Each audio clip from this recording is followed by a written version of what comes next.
Morning, सुप्रभात, नमस्कार मित्रांनो, राधे राधे. आता आम्ही आहोत मथुरेमध्ये. प्रवासाचा आजचा आहे 13वा दिवस. 12व्या दिवसापर्यंत आम्ही गोकुळ, वृंदावन, मथुरा येथील जितकी जी काही मंदिरं होती ती सगळी एक्सप्लोअर केली. आम्हाला जो काही आध्यात्मिक आनंद मिळवायचा होता तो आम्ही मिळवला. त्याच्यामध्ये श्रीकृष्णाचा जन्मभूमी, त्याच्यानंतर प्रेम मंदिर, अशी कितीतरी मंदिरं आहेत जी आम्ही एक्सप्लोर केली. यमुना नदीच्या तीराच्या पलीकडची काही मंदिरं होती ती सुद्धा आम्ही एक्सप्लोर केली. आणि आजच्या 13व्या दिवशी आम्ही मथुरा सोडतोय. आता उत्तर प्रदेशची सीमा ओलांडून आम्ही राजस्थानमध्ये प्रवेश करणार आहोत. पहिलं डेस्टिनेशन आमचं असणार आहे डिग पॅलेस. आजचा तसा एकंदरीत जर प्रवास बघितला तर डिग पॅलेस नंतर बालाजीचं एक मंदिर आहे ते करणार. तिथून आम्ही पुढच्या मार्गाला जाणार. म्हणजे चांद बावडी म्हणून एक ठिकाण आहे, ते पण पौराणिक किंवा ऐतिहासिक दृष्ट्या खूप महत्त्वाचं आहे आणि खूप छान बघण्यासारखं आहे तिथं. त्याच्यानंतरच आम्ही खाटूश्यामपर्यंत पोहोचण्याचा प्रयत्न करणार. तर खाटूश्याम इथून जवळपास 300 किलोमीटर अंतर आहे. तर आता वाजलेत आमचे 10:15, म्हणजे निघता आम्हाला 10:30 वाजतील. म्हणजे निश्चितपणे संध्याकाळी 6 नंतरच आम्ही खाटूश्यामपर्यंत पोहोचणार आहोत. तर प्रवास हा सुखकर होईल देवाच्या आशीर्वादानं. मथुरेमध्ये तर त्याच्याबद्दल थोडीफार माहिती तुम्हालाही देते. तर तुम्हाला जर रूम पाहिजे नसेल तर तुम्ही नक्कीच या हॉटेलला येऊ शकता. तर स्टाफ जो आहे तो खूप हंबल आहे आणि खूप रिस्पेक्टफुल आहे. त्याच्यामुळे स्टाफच तुम्हाला माहिती देईल हॉटेल कुठले आणि काय आहे आणि कुठल्या एरियामध्ये आहे ते. म्हणजे आप बोलिए की हॉटेल का आपके नाम और आपका एड्रेस. मेरा एड्रेस है मथुरा मुक्तेश्वर चौराया और भाई नाम है सैफरॉन होटल. अच्छा, आपका नाम? आप मेरा नाम बोला है. जो भोला भैया है उन्होंने 2 दिन से ना बहुत हमारी खातिरदारी की है और बहुत अच्छे से सब जो कुछ भी चाहिए था बहुत अच्छे से दिया. तो आप भी वहाँ पे विजिट कर सकते हैं सब लोग. थैंक यू भैया.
मित्रांनो, आपण अशा जागेवर, अशा भूमीवर किंवा अशा वास्तूला आता भेट देण्यासाठी चाललोय जी वास्तू मराठ्यांच्या इतिहासामध्ये आपलं एक स्वतःचं आगळं वेगळं असं स्थान निर्माण करून आहे. सूरजमल जाट याचा इकडे एक पॅलेस आहे, त्याला म्हणतात डिग पॅलेस. डिग हे इथल्या गावाचं नाव आहे. तिकडे गेल्यानंतर मी तुम्हाला सविस्तरपणे त्या पॅलेसविषयी माहिती आणि तो राजवाडा जो आहे त्या राजवाड्याचा संदर्भ थेट कशा पद्धतीने मराठ्यांशी जोडला गेलाय हे सांगण्याचा प्रयत्न करेन ते तिकडे गेल्यावर.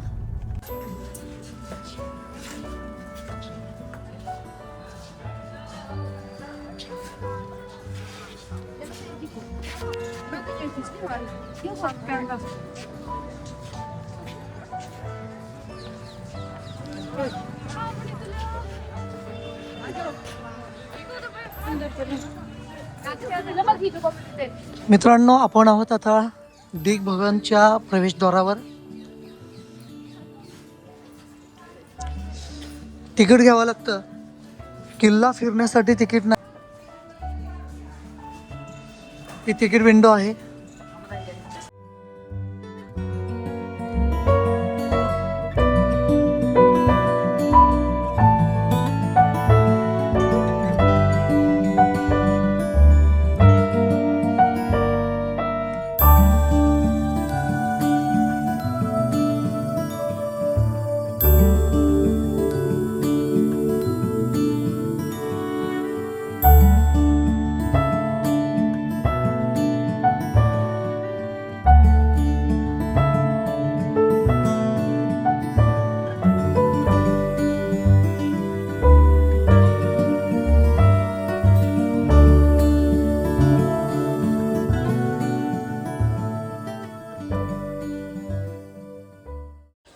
राजस्थानी स्थापत्य शैलीचं एक उत्कृष्ट उदाहरण आपल्याला इथं पाहता येतं.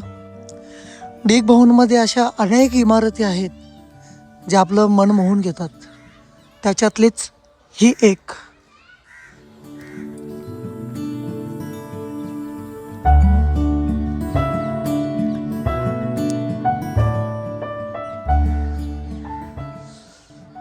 पाण्याचा प्रशस्त तलाव,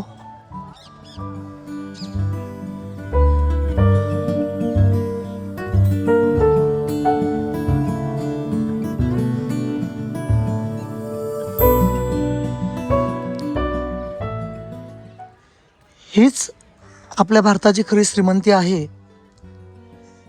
इतिहासाच्या पानापानावर कोरलेला आहे की आपला भारत देश किती सधन, संपन्न आणि श्रीमंत होता ते.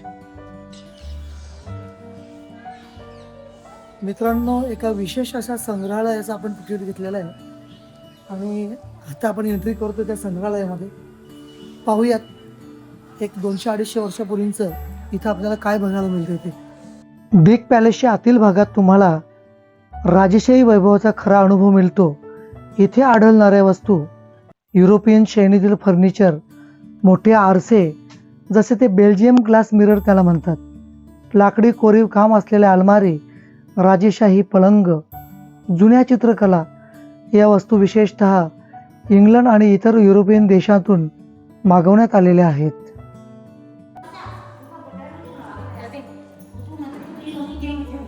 अच्छा, फोटो नाही निकालने का?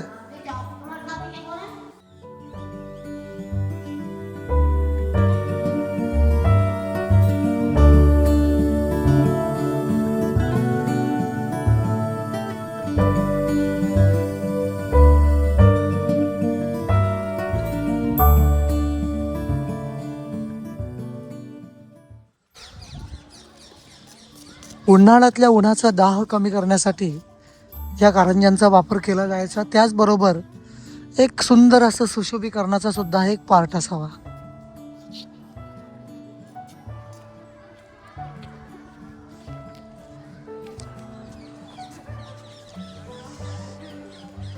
पिलर्स बघा कशा पद्धतीचे आहेत.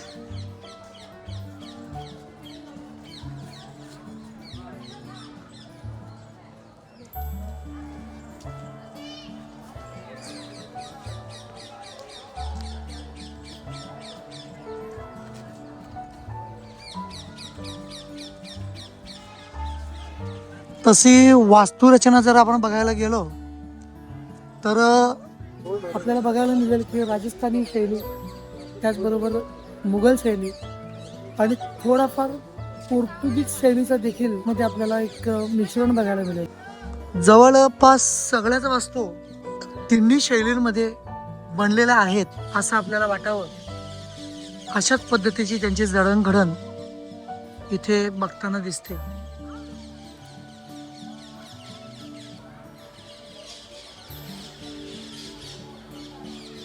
या राजवाड्यात जर तुम्ही म्हणाल तर मोठमोठी कृत्रिम तळी, सरस्वती, सुंदर बागा आणि कारंजी आहेत.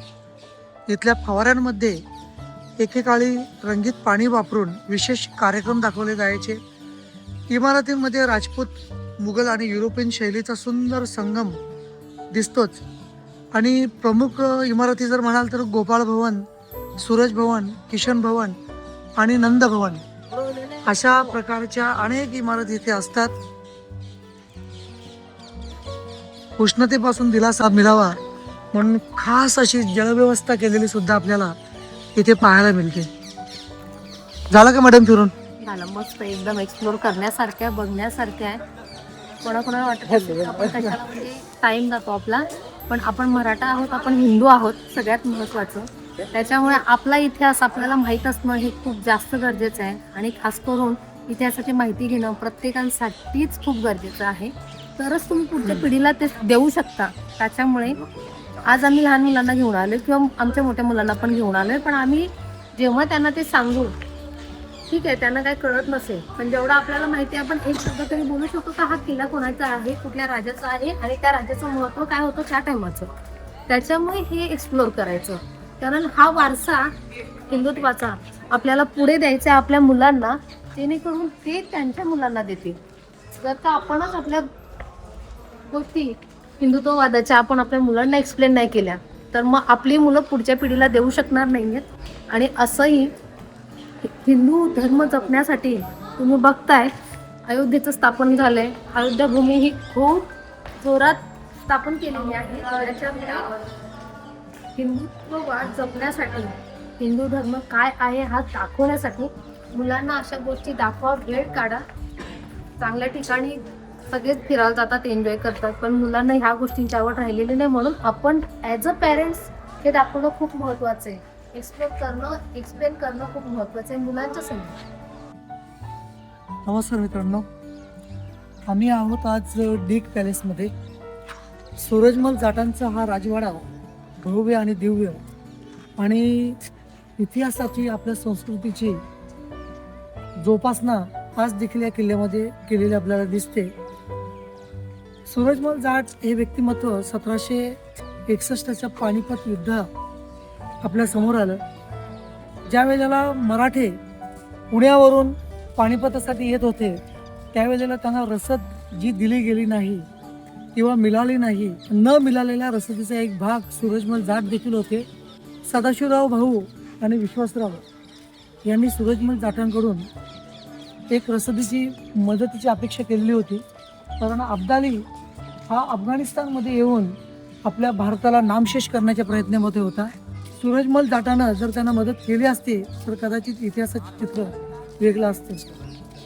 पानिपताचं युद्ध ज्या वेळेला मराठे हरले त्यावेळेला वृंदावन, मथुरा आणि भरतपूर मार्गे ते पुण्याच्या दिशेने जाऊ लागले. पुण्याच्या दिशेने जाताना सूरजमल जाटाला असं वाटलं की आपण यांना युद्धामध्ये जरी मदत केलेली नसली तरी सुद्धा आपलं कर्तव्य आहे, हे आपले हिंदू बांधव आहेत, यांना आता तरी मदत करावी. म्हणून सूरजमल जाटानं त्या हंसिका राणीला सांगितलं की मराठे जे दक्षिणेकडे चाललेले आहेत त्या दक्षिणेकडे चाललेल्या मराठ्यांना यथोचित सगळ्या प्रकारची मदत, म्हणजे कपड्या लत्त्यापासून ते औषधांपासून सगळ्या गोष्टींची मदत व्हावी. तर ह्याकरिता पूर्ण राज्यामध्ये दौंडी पिटली गेली की मराठ्यांना सर्वतोपरी मदत करावी. धर्मशाळा उघडल्या, जेवणावाल्या घडल्या आणि भंडारे उधळले गेले. अशा पद्धतीने सूरजमल जाटानं आपल्याला पानिपतातून हरलेल्या मराठ्यांना मदत केलेली आहे. पण आता मला मुख्य मुद्दा असं सांगावं असं वाटतो की बाजीराव पेशवा त्यांचा पुत्र ज्या वेळेला शमशेर बहादर युद्धामध्ये जखमी होऊन पुण्याच्या दिशेने जात होता तेव्हा तो घोड्यावर आडव्या पोझिशनला पडत होता. त्यावेळेला त्याला काही मराठ्यांनी ओळखलं आणि त्याला या महालामध्ये घेऊन आलं. सूरजमल जाटानं त्याची खूप चांगल्या पद्धतीने शुश्रूषा केली, त्याचा औषधोपचार केला आणि ज्या दिवस औषधोपचार करत असताना त्याच रात्री शमशेर सिंग बहादराचा इथे मृत्यू झाला. सूरजमल जाटानं अशा पद्धतीने आदेश दिले की हा बाजीराव मस्तानीचा जो पुत्र आहे ह्या पुत्राला याच्या मरणोत्तर देखील मनामध्ये खतखत राहू नये की मी अशा पद्धतीने कुठेतरी लांब लढाईसाठी आलेलो, माझा मृत्यू अशा पद्धतीने झाला असं वाटू नये, म्हणून त्याने त्याची समाधी भरतपूरमध्ये बांधली. असं हे सूरजमल जाटांचा एक थोडवी आपण गायली पाहिजे, ज्यांनी आपल्या मराठ्यांना यथोचित सर्वतोपरी त्या काळामध्ये अगदी या थंडीच्या दिवसामध्ये मदत केली. प्रत्येकाला कपडा लट्टा धोतर वगैरे सगळं दिलं, शिदोऱ्या दिल्या आणि पुण्याकडे रवाना केले. त्या सूरजमल जाटांचे खूप खूप धन्यवाद. जय शिवराय, छत्रपती शिवाजी महाराज की जय. राजस्थानमधील भरतपूर जिल्ह्यात वसलेला डीक पॅलेस म्हणजे राजेशाही वैभव, स्थापत्यकला आणि निसर्ग सौंदर्य यांचा अप्रतिम संगम. 18व्या शतकात जाट शासकांनी बांधलेला हा पॅलेस त्या काळातील समृद्धी आणि सौंदर्यदृष्टी यांचे जिवंत उदाहरण आहे. हा पॅलेस मुख्यतः सूरजमल यांनी बांधण्यास सुरुवात केली आणि पुढील राजांनी त्याचा विस्तार केला. डीक हे त्या काळात भरतपूरचे ग्रीष्मकालीन निवासस्थान होते. डीक पॅलेसची खासियत म्हणजे त्याची सममितीय रचना, विस्तीर्ण बागा आणि पाण्याच्या फवाऱ्यांची अप्रतिम व्यवस्था. येथे चारही बाजूंनी भव्य महाल, मध्यभागी जलाशय आणि सुंदर बागा आहेत. या पॅलेसमध्ये मुघल आणि राजस्थानी स्थापत्य शैलीचा सुंदर मिलाप दिसून येतो. विशेष म्हणजे येथे असलेले फवारे जे आजही चालू केले जातात आणि पूर्वीच्या काळात ते सुगंधी पाण्याने चालवले जात होते.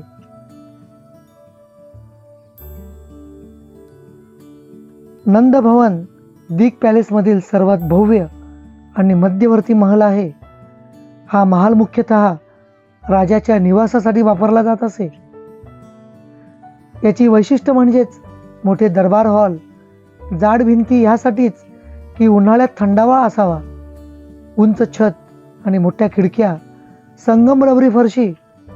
या महालामध्ये राजेशाही जीवनशैलीचे दर्शन घडते. गोपाळ भवन, कधी कधी हिटर भवन म्हणूनही ओळखले जाते, हा पॅलेसमधील सर्वात सुंदर आणि आकर्षक भाग आहे. तलावाच्या काठावर स्थित, समोर पाण्याचे फवारे, ब्रिटिश आणि युरोपियन शैलीचा प्रभाव. या भवनामध्ये विशेषतः परदेशातून आणलेल्या वस्तूंचा वापर केला गेलेला आपल्याला बघायला मिळतो. ही फक्त एक वास्तू नाही, ही इतिहासाची जिवंत कहाणी आहे. दिग पॅलेस, जिथे प्रत्येक भिंत एक गोष्ट सांगते. आजही दिग पॅलेस हा राजस्थानमधील एक महत्त्वाचा पर्यटन स्थळ आहे. इतिहास, वास्तुकला आणि निसर्ग यांचा अनुभव घेण्यासाठी हे ठिकाण नक्कीच भेट देण्यासारखे आहे.